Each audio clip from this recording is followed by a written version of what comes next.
When I was studying in China, I heard a story that people there genuinely refused to talk about on record. I tried pitching it to several Chinese content creators. Every single one turned it down. Not because it wasn't scary enough, but because, as they put it, the thing in the story is still around. I didn't experience this firsthand. This is something I heard through locals while I was living there.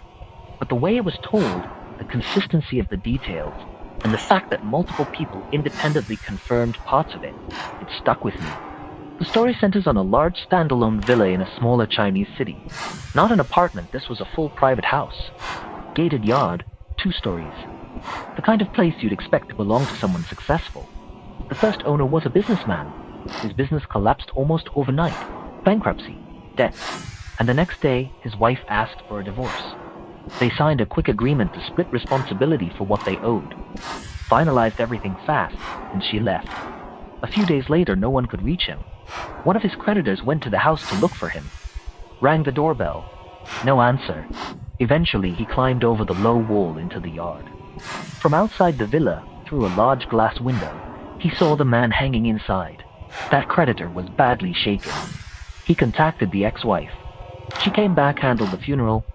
Afterward, the creditor cleaned the house himself. Just basic cleaning, no professionals. No rituals. Nothing like that.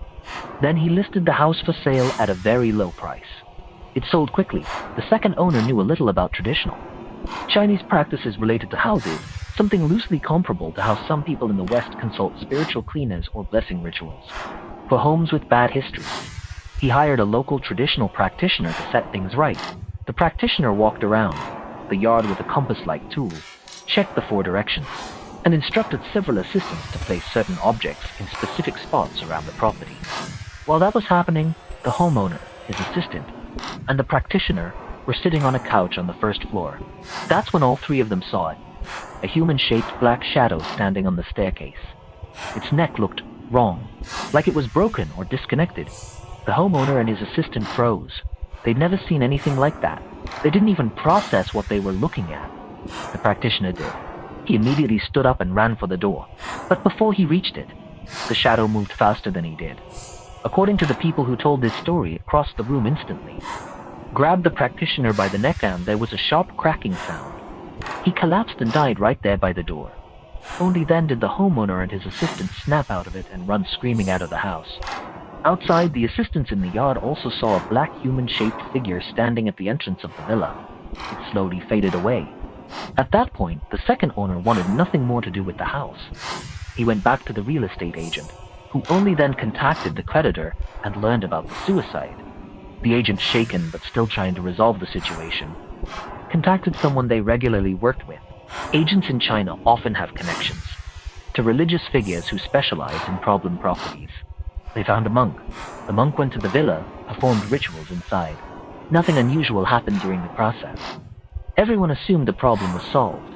The agent drove the monk back to his temple.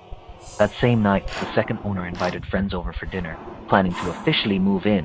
While they were eating, laughing, drinking, everyone saw it again. The hanging black figure on the staircase, and now there was another one standing at the front door, repeatedly twisting the doorknob. The second owner immediately recognized that second figure. He had watched that practitioner die at the door. The entire group ran out of the house. The homeowner checked into a hotel that night. He was too afraid to sleep, so he left the bathroom light on. Around midnight, he saw a shadow move behind the frosted bathroom glass. It slowly approached the door. 2 hands pressed against the glass. A face leaned forward. A clear human outline. He didn't stay in the room. He spent the rest of the night sitting in the hotel lobby. At dawn, he called the agent again. The agent, trying to calm him down, contacted the temple. The monk was dead. The second owner immediately relisted the villa, refusing to ever go near it again. Because the price was now extremely low, a third owner bought it. He openly said he didn't believe in anything supernatural. He was young, confident, and planned to use the villa as an office for his company. For a while, nothing happened. Then one night, 3 employees were working late. They saw the 2 black figures, and they heard the sound of a barefoot child running across the floor, laughing. One of the shadows drifted behind an employee who already had poor health. It leaned close to his ear and whispered something like, "Why are you in my house? Get out." They didn't even dare use the door because one of the figures was standing there grabbing at the handle. escaped through a window. That sick employee was hospitalized that night. The next day, the other two told the boss. His first reaction was that they were making excuses to avoid work. So he said he'd stay with them late that night. He saw everything himself. At that point, he gave up arguing and decided to find help. This time, instead of a monk, he sought out a Taoist priest, another traditional practitioner, but from a different system.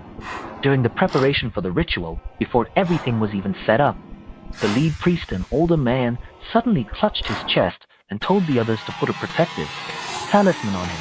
Duddy collapsed mid-sentence and died. No one else stayed. By now, 3 practitioners were dead. The villa's reputation spread. It wasn't just a haunted house. People said it specifically killed those who tried to deal with it. The owner stopped paying his mortgage. The bank seized the property. The bank tried to sell it. Now no one local would touch it. They brought in 2 practitioners from another region. Both died. One fell from the 2nd floor railing, but witnesses said it looked like he was struck mid-air. His spine and pelvis were intact. His chest was crushed. He survived the fall briefly. While the 2nd practitioner tried to help him, part of the ceiling collapsed and killed the 2nd man instantly. At this point, even the developer of the nearby property got involved. Worried the story would ruin sales. Eventually, a very high-ranking practitioner was brought in from outside the region.